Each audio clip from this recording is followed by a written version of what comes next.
نہیں کیا۔ خدا کی عبادت وغیرہ کرتے ہو؟ ہاں عبادت بھی کرتا ہوں، عبادت بھی کرتا ہوں، لیکن مال بھی ہے اور خرچ بھی نہیں کیا۔ غریب غربا کی دیکھ بھال کرتے ہو؟ نہیں، یہ سب میرے پاس ہے۔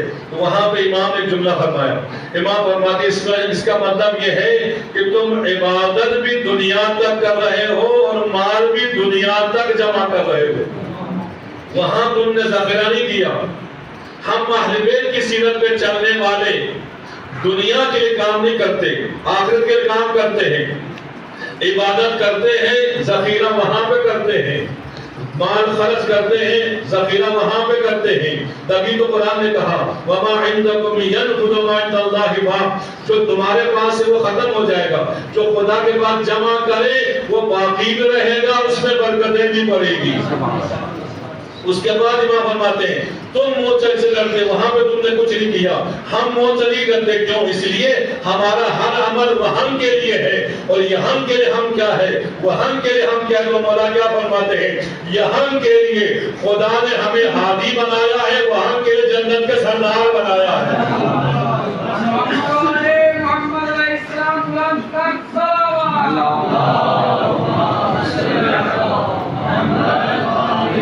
بلکہ عرض کروں یہ تو پوری کائنات میں دنیا آخرت دونوں میں ایک ہی خاندان ہے، جو سرداروں کا خاندان ہے وہ مولا حسن کا خاندان ہے۔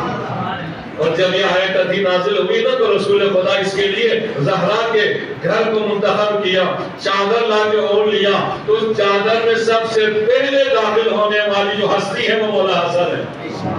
اندازہ لگا لیں کہ مولا حسن اپنے نانا فرمایا کہ حسن میرا حصہ ہے، حسن میرے حلم کا وارث، میرے علم کا وارث، میرے کردار کا وارث۔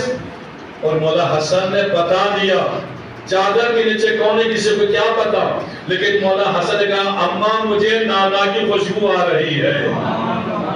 یہ خوشبو بھی سب سے پہلے مولا حسن نے محسوس کیا ہے، پھر جا کے چادر میں ہوئے ہیں، اس کے بعد مولا حسین، اس کے بعد مولا علی میں۔ تو یہ خوشبو کا آغاز مولا حسن سے، تو بس یہاں سے بھی ثابت ہو جاتا ہے کہ میری خوشبو کیا، رسول کی خوشبو آپ کا اخلاق ہے، آپ کا کردار ہے، آپ کی سیرت ہے، آپ کی گفتار ہے، جس سے انسان کو خوشبو آتی ہے، جو خوشبو ولایت ہے۔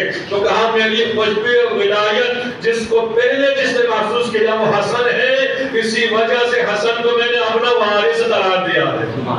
خوشنودی نواسائے رسول، جگر گوشائے بطول، سعد آوائی در علوم، فخر انبیاء، امام حق مجتبی، سبت رسول خدا، بلندتر صلوات۔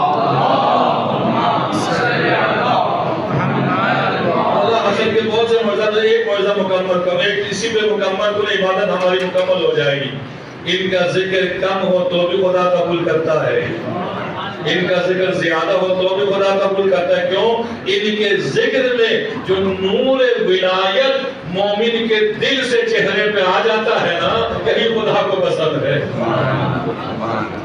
آج مولا حسن کی ولادت ہوئی ہے، سارے چہروں پہ نورانیت آئی ہوئی ہے، ہر مومن مسکرا۔ میں ایک جملہ عرض کروں، جیسے جناب عائشہ نے فرمایا تھا نا کہ ہم منافق اور مومن کو پہچاننے کے لیے علی کا ذکر کیا کرتے تھے، ذکر علی سے چہرہ کھل جائے ہم سمجھتے تھے مومن ہے، اتر جائے سمجھتے تھے ہم کافر ہے، منافق ہے۔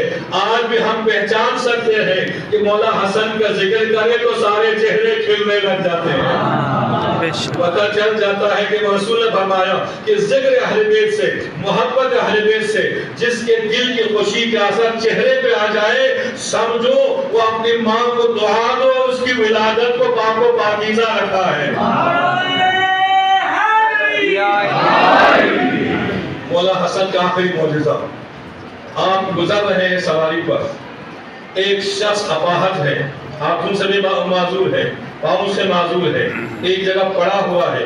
اس نے مولا حسن کے سواری کو دور سے آتے ہوئے دیکھا، اس کے دل میں تمنا پیدا ہوئی، کاش میرے پاؤں سالم ہوتے اٹھ کے تعظیم کرتا، میرے ہاتھ سالم ہوتے میں سلام کرتا، نہ میرے ہاتھ سالم، نہ میرے پاؤں درست، نہ میں اٹھ سکتا ہوں، نہ میں سلام کر سکتا ہوں۔ دل میں ایک آرزو ہے، ایک حسرت ہے۔ امام جب قریب پہنچے، امام کو پتہ چل گیا اس کے دل میں کیا چل رہا ہے۔ اسی وجہ سے ہم کہتے ہیں ہم ہر کس و ناکس کو امام نہیں مانتے، ہم ان کو امام مانتے ہیں کہ آنے والے کو سوال بھی کرنا نہیں پڑتا، نہ اپنی بات کرنی پڑتی ہے، بلکہ مولا سوال بھی بتاتے ہیں، جواب بھی بتا دیتے ہیں۔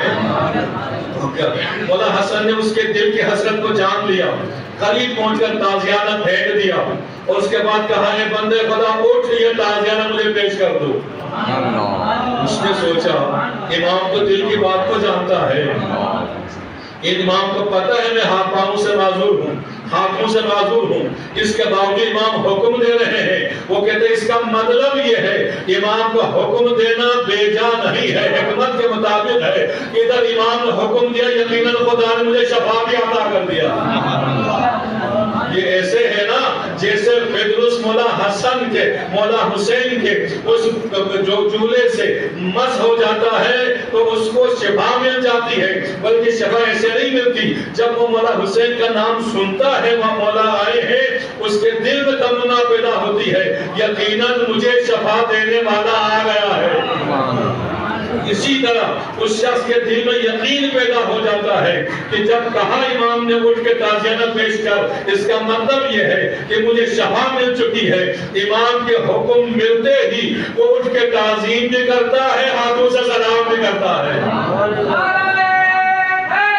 یہ امام حسن مجتبی سب سے کما بلند کر صلوات۔ یہ مولا حسن کے معجزات، یہ مولا حسن کا علم وہ بھی ایک موضوع ہے، مولا حسن کا علم وہ بھی ایک موضوع ہے۔ تو بس یہاں سے سمجھ لو مولا حسن کی عظمت کیا ہے۔